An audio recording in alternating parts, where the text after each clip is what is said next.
আসসালামু আলাইকুম। এই মুহূর্তে ব্রাজিলিয়ান ফুটবল ফ্যান্সদের জন্য একটা ব্যাড ব্রেকিং নিউজ আছে, আর সেটা হচ্ছে ইনজুরির কারণে ব্রাজিলের বিশ্বকাপ থেকে ছিটকে যেতে পারে রাফিনহা, যেটা আমরা গতকালকে আপডেট পেয়েছি। তাই আজকের এই ভিডিওতে আমরা দেখার ট্রাই করব রাফিনহার ইনজুরিটা কতটা গুরুতর, তিনি বিশ্বকাপের বাকি ম্যাচগুলো খেলতে পারবে কি পারবে না, যদি খেলতে পারে তাহলে কোন ম্যাচগুলো খেলতে পারে, আর যদি খেলতে না পারে তার পজিশনে কোন ফুটবলারগুলোকে খেলানো হবে, সেই সম্পূর্ণ বিষয়টা নিয়ে কথা বলার ট্রাই করবো। Hey guys, welcome to another football episode video, যেই ভিডিওতে আমরা ব্রাজিলের রাফিনহা এবং রাইট উইং সাইডটা নিয়ে কথা বলতে এসেছি।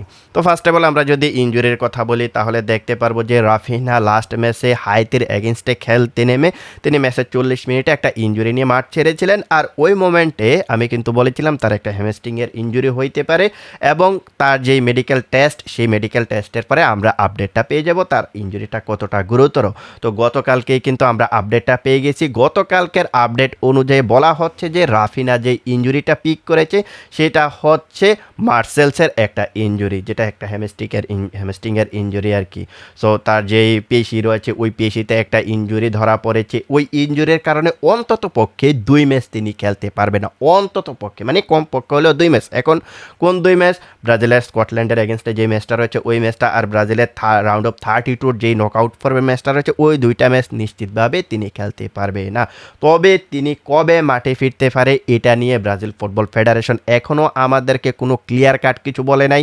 তার ইনজুরিটা আরও দীর্ঘায়িত হতে পারে, এমনটা হইতে পারে 2টা ম্যাচ পরে তিনি মাঠেও ফিরতে পারে, এমন ধরনের ইঙ্গিত আর কি। সো দেখুন ভাই, ওর যখন ইনজুরিটা পিক করলো, ইনজুরি পিক করার পরে যখন মেডিকেল টেস্টের রিপোর্টটা হাতে আসলো, ওই রিপোর্টে যেহেতু বলা হয়েছে অন্ততপক্ষে 2টা ম্যাচ খেলতে পারবেন না, তার যেহেতু একটা পেশিতে চোট ধরা পড়েছে, তার মানে হচ্ছে সম্ভবত তিনি বিশ্বকাপটাই মিস করতে চলেছেন। তো এটা তো এখনও অফিসিয়ালি নিউজ না, তবে আমার কাছে মনে হয় যে বিশ্বকাপটাই মিস করতে চলেছেন, কারণ আমরা কিন্তু দেখতে পেয়েছি নেইমার জুনিয়রের একটা ডিসকমফোর্ট বলতে বলতে বলতে বলতে দেখা গেছে যে মার্সেলস কাপ গ্রেড 2 এর একটা ইনজুরি তার রয়েছে, আর ওই ইনজুরির কারণে তিনি 1-1.5 মাসের মতো এখনও মাঠেই কিন্তু নামতে পারেনি। সো আপনারা তো এই জিনিসটা দেখতে পেয়েছেন। সো এখন রাফিনা যেহেতু নতুন একটা ইনজুরি পিক করছে, ওইটা থেকে রিকভারি করতে করতে ম্যাচ ফিটনেস ফিরে পেতে পেতে না সম্ভবত বিশ্বকাপটাও শেষ হয়ে যেতে পারে। সেই অনুযায়ী বললাম সম্ভবত রাফিনা আর এবারের বিশ্বকাপের বাকি ম্যাচগুলো খেলতে পারবে না। আর যদি ভাগ্য ভালো হয় তাহলে হয়তো ব্রাজিল যদি আপনার কোয়ার্টার ফাইনালে রাউন্ড অফ 16 পৌঁছে যাইতে পারে, কিংবা কোয়ার্টার ফাইনালে কিংবা সেমিফাইনাল কিংবা ফাইনাল পর্যন্ত যদি যাইতে পারে, তাহলে রাফিনার একটা চান্সেস রয়েছে খেলার আর কি।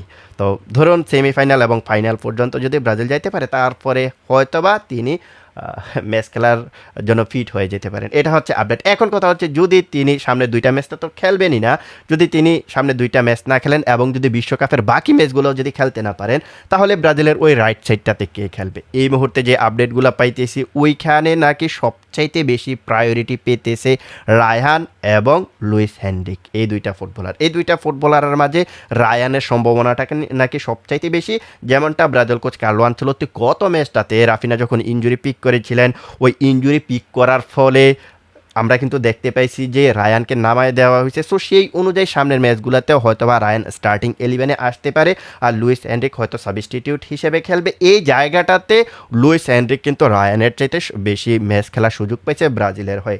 আপনারা যদি দেখেন তাহলে দেখতে পারবেন যে কার্লো আনচেলত্তি যতদিন পর্যন্ত এই টিমের দায়িত্ব নিয়েছেন, এর মাঝে 4টা ম্যাচ কিন্তু লুইস হেনরিককে স্টার্টিং 11-এ খেলিয়েছেন, তাকেও পরীক্ষা নিরীক্ষা করিয়েছেন।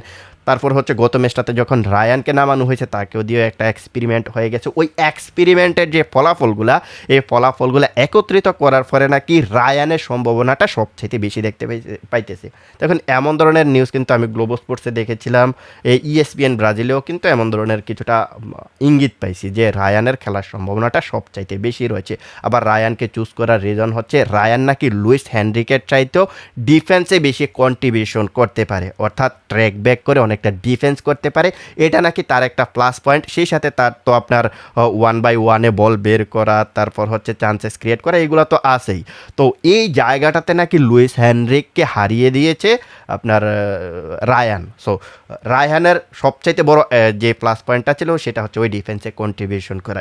এই বিষয়টার কারণে নাকি ব্রাজিল কোচ কার্লো আনচেলত্তি রায়ানকে এই টিমটাতে বেশি প্রায়োরিটি দিতেছে, কারণ ওই যে ব্রাজিলের রাইট সাইডের যে রাইট ব্যাকটা রয়েছে ওইখানে কিন্তু ফুটবলাররা বেশি ওভার ওভারল্যাপ করে না, যেমন আমরা দানিলোর কথা বলতে পারি, দানিলো কিন্তু বেশি ওভারল্যাপ করে না, সো তিনি নিচেই থাকেন। সো সেই জন্য ওই নিচে থেকে যখন বিল্ড আপের সময় হয় বলগুলো নিচে থেকে বলগুলো ক্যারি করার জন্য ডিফেন্ডারদের কাছ থেকে রাইট সাইড দিয়ে বলগুলো সাপ্লাই দেওয়ার জন্য কিন্তু বেসিক্যালি ওই রায়ানকে আপনার এই পজিশনটাতে খেলানোর একটা চিন্তা ভাবনা করতেছে ব্রাজিল কোচ কার্লো আনচেলত্তি। যদিও এখনও শিওর না যে কে খেলবে, বাট ধারণা থেকে কিন্তু এমন ধরনের তথ্য কিন্তু আমরা পাইছি।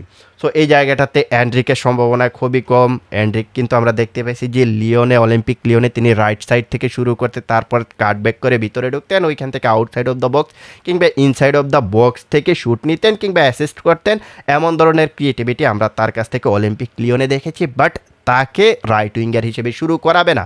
তো ব্রাজিল কোচ কার্লো আনচেলত্তি চিন্তা ভাবনা করতেছে যে অ্যান্ড্রিককে ওই সাবস্টিটিউট হিসেবে যখন ধরুন 80 মিনিট হয়ে গেল, 80 মিনিট হয়ে গেল, ওই মোমেন্টে তাকে মাঠে নামাবে।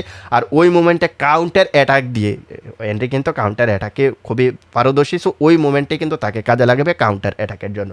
সো এই জন্য অ্যান্ড্রিকের সুযোগটা ওই পজিশনে সবচাইতে কম। সবচাইতে বেশি সুযোগ হচ্ছে এখনও পর্যন্ত সবচাইতে বেশি সুযোগ আমরা দেখতে পাইছি রায়ানের, এবং দ্বিতীয় হচ্ছে লুইস হেনরিকের। এই দুইটা ফুটবলারের মাঝে একজন ফুটবলারই রাফিনার পজিশনটাতে রাইট উইঙ্গার হিসেবে খেলবে। এখন আপনাদের মনে অনেকের প্রশ্ন আছে যে রাফিনার পরিবর্তে, রাফিনা যদি বিশ্বকাপটা নাই খেলতে পারে, ওর পরিবর্তে আর কোনো ফুটবলার নিতে পারবে কিনা, এটা নিয়ে আপনারা অনেকে প্রশ্ন করতেছেন। ভাই এই প্রশ্নের উত্তর আমি সম্ভবত কতবার যে দিছি আল্লাহ জানে। আমি কিন্তু আপনাদেরকে বারবার বলেছি যে বিশ্বকাপের শুরু হওয়ার আপনার বিশ্বকাপটা শুরু হওয়ার পরে আপনার ফার্স্ট ম্যাচের 24 ঘন্টা আগে আপনি আপনার স্কোয়াডটা পরিবর্তন করতে পারবেন ইনজুরির রিজনে। বাট এখন তো ব্রাজিলের 2টা ম্যাচ হয়ে গেছে, এখন তো আর কোনো সুযোগ নাই। আমি কিন্তু গত ভিডিওতেও বলেছিলাম যে যদি কোনো ফুটবলার যদি হাত পা যদি ভেঙেও যায় কিংবা যদি ডেথ হয়ে যায় কোনো ফুটবলারের, তারপরেও কোনো সুযোগ নেই এই টিমে বাকি একজন ফুটবলারকে ওই ফুটবলারের রিপ্লেস হিসেবে এই টিমে কোনো ফুটবলারকে অ্যাড করার কোনো সুযোগ নেই। আশা করি এই বিষয়টা নিয়ে আপনাদের আর কোনো ধোঁয়াশা থাকবে না। সো এটাই হচ্ছে আপডেট যে রাফিনহা ইনজুরির কারণে দল থেকে ছিটকে যাইতে পারে, যেটা ব্রাজিলিয়ান ফুটবল ফ্যান্সদের জন্য অবশ্যই হতাশার নিউজ। আর দেখা যাক শেষ পর্যন্ত কি হয়। সো আজকের ভিডিওটা এখানে শেষ করতেছি, দেখা হবে অন্য কোনো এক ভিডিওতে। সে পর্যন্ত সবাই ভালো থাকবেন, আল্লাহ হাফেজ।